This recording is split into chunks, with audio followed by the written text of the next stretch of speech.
Well, Jim, we will paint on here this week on the Drive-Thru, and let's talk a little bit about the WWE Hall of Fame, because word has come out, surprising to some, the WWE will be inducting the Steiner brothers, Rick and Scott Steiner, in the 2022 class. Well, nobody can say they don't deserve it, but that is a stunning reversal from, what was it, 5 years ago? They had Scott Steiner's picture up at the back door saying, call the police if you see this man at the Hall of Fame ceremony. Now he's being inducted. Reversal. I mean, I'm happy. I've always liked the Steiners. I like Rick and Scott. We always liked working with them. I thought they were a fantastic team. They deserve being in the Hall of Fame, especially with some of the other choices that they've made over the years. And so I have no argument with that whatsoever. But I wonder which one. Well, a lot of things have happened. Was Scotty's heat more with Triple H than it was with Vince? Were they able to isolate that to that so Vince could stand back and be the great peacemaker at some point? And also with Rick's son, the incomparable Braun Steiner, being the next big major superstar in wrestling, they probably, I would think, Rick's more level-headed. He always, believe it or not, the dog-faced gremlin, the guy that spoke to invisible people in the sky that floated around over his shoulder, he's the more level-headed one. And they probably talked to him, I would think. He probably talked to his brother. Hey, it's my son, your nephew. Let's all sing Kumbaya. I guess it happens. And maybe because, again, this thing has happened with Triple H. A lot of the guys that were, real friends and owed something to Triple H and looked up to him and were close to him, they may be ticked off, but this may have opened a few other doors for some people that just had, outstanding heat.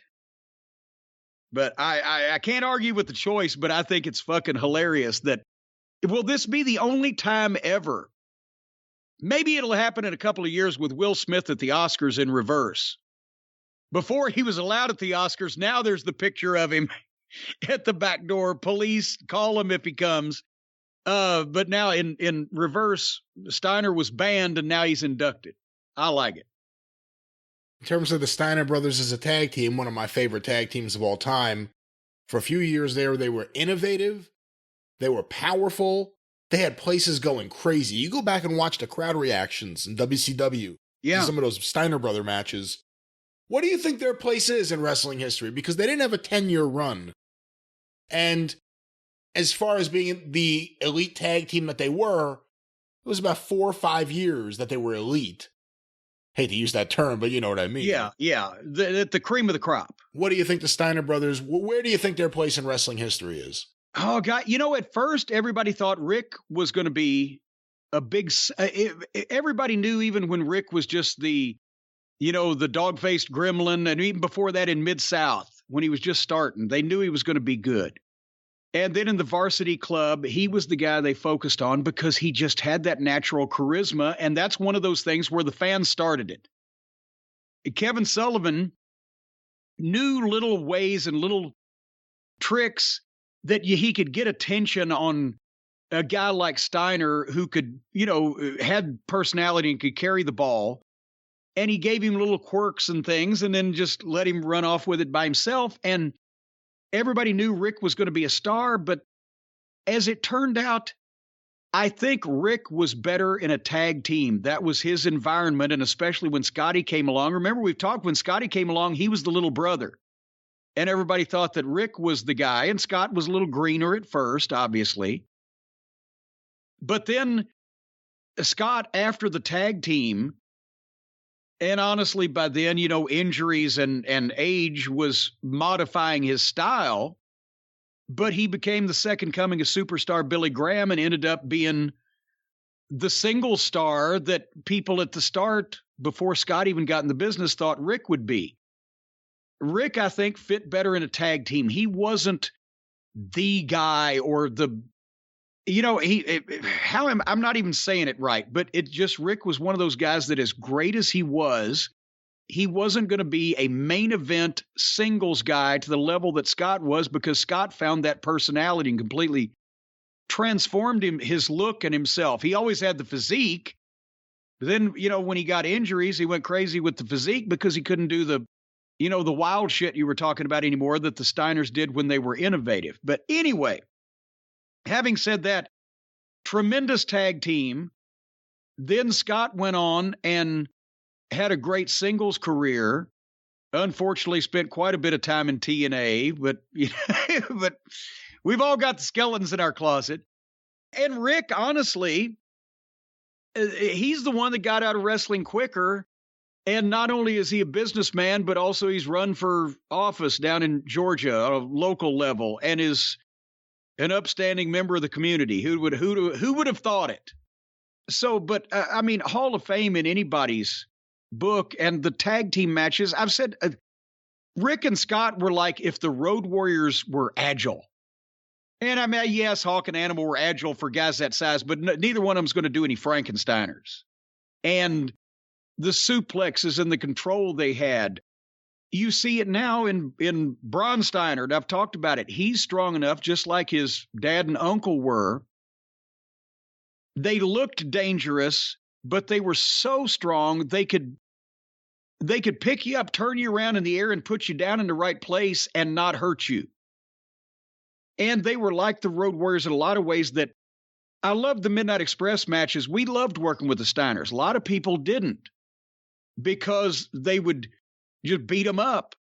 But the thing is, you not only had to be a good worker and then you could hang with the Steiners, but also it was the same with the Road Warriors. They got over better when they were against heel teams that were smaller and could fly for them and had heat. And the people wanted to see the heel team get beat up by these big shooter Steiner brothers. And that's the Midnight Express matches were so easy with them because they respected Bobby and Stan to fly for them and to call all their shit and said, let the boys handle the matches. And that the Bobby and Stan would take bumps for them and fly for them. If we took over, it was 2-on-1 or it was me using the racket behind their back. They would sell for shit like that because it didn't make them look bad or look weak. They were being cheated. They were, we were not playing fair. And then the big comebacks, the hot tag and the big comeback, that was our specialty. And that's what the people were so with them, the Steiners, that the response was there already. And when you could really have an exciting action match, tear the house down with them, the place would go insane. When they had other teams like the Nasty Boys, those were, what JR you say, those were bowling shoe ugly matches. They weren't as pretty exciting, but they were still exciting because even if they were ugly matches, they weren't any fun for the participants to be in, but the fans liked watching them because the Nasty Boys, even though they were heels, and even though, let's face it, they were the furthest thing from in any kind of physical condition, the Nasty Boys. They were fat fucks, right? That was their whole gimmick. We're nasty boys. We're fat, drooling slobs. But they had to work strong.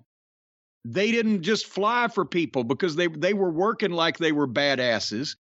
So those matches with the Steiners and the Nasty Boys, they wouldn't just take a regular working clothesline and fly. Steiners had to put them down. And then they'd come back with shit. So those were fun for the people to watch, but it was a hard night at work because they were slobber knockers. But that's the Steiners. They could work old school with an old school heel team, or they could go to Japan and just, because they were such great amateurs and they were in such shape, they could stretch fucking guys and or not sell and smash mouth offense the Japanese guys or deal with a team like the Nasty Boys or whatever. It wasn't like the Rock and Roll Express couldn't have had the smash mouth match with the Nasty Boys. And the Nasty Boys couldn't necessarily work well enough to have a great match with the Rock and Roll Express. But the Steiners could do both because they had the size and the technique. You knew something was going to go on when the Steiners were in the ring. Chances are the match was not going to be bad or boring. It's just a question of what style they were working at the time. But Yeah, they were innovative because they could come up with that shit. They always rode together. They're brothers. They'd grown up together.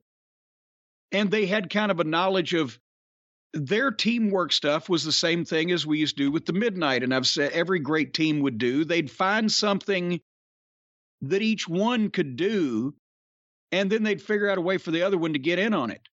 Rick did that great bulldog off the top rope. Well, let's let Scott pick the fucking guy up on his shoulders. Holy shit. And it was scary in a lot of cases what they were doing, but if you knew what was going on and you let them do their thing, they were safe with you, unless it was like, again, the Nasty Boys. They dropped them on their heads a lot of times on that shoulder ride bullshit because there's 300 pounds of fat up there. And that was dangerous. But I never had any issue with the Steiners physically, and neither did the Midnight, because, it was a different kind of match, and we weren't trying to fight them tooth and nail. But they were great at everything. And we'll be watching one of their matches shortly. Yes, we will, shortly, because the watch-alongs are getting popular because nobody wants to watch along with what's being shown on TV lately. And the match we're going to be watching, just to give everyone a heads up, an interesting one. It ties in this conversation, the Steiner Brothers, with last week's watch-along, Piper versus Bret Hart, a babyface versus babyface match. Yeah. From Super Brawl 1. Really a dream match if you think about it, if you were a WCW fan at the time. The Steiner Brothers versus Sting and Lex Luger. And this is maybe not as well remembered as it ought to be, but it's, again, as you said, an interesting match and something that shows that, the Steiners, at that time, they did very few of these babyface matches in WCW, and usually it was a tournament kind of thing. But they could switch up, and their shit was kind of evergreen.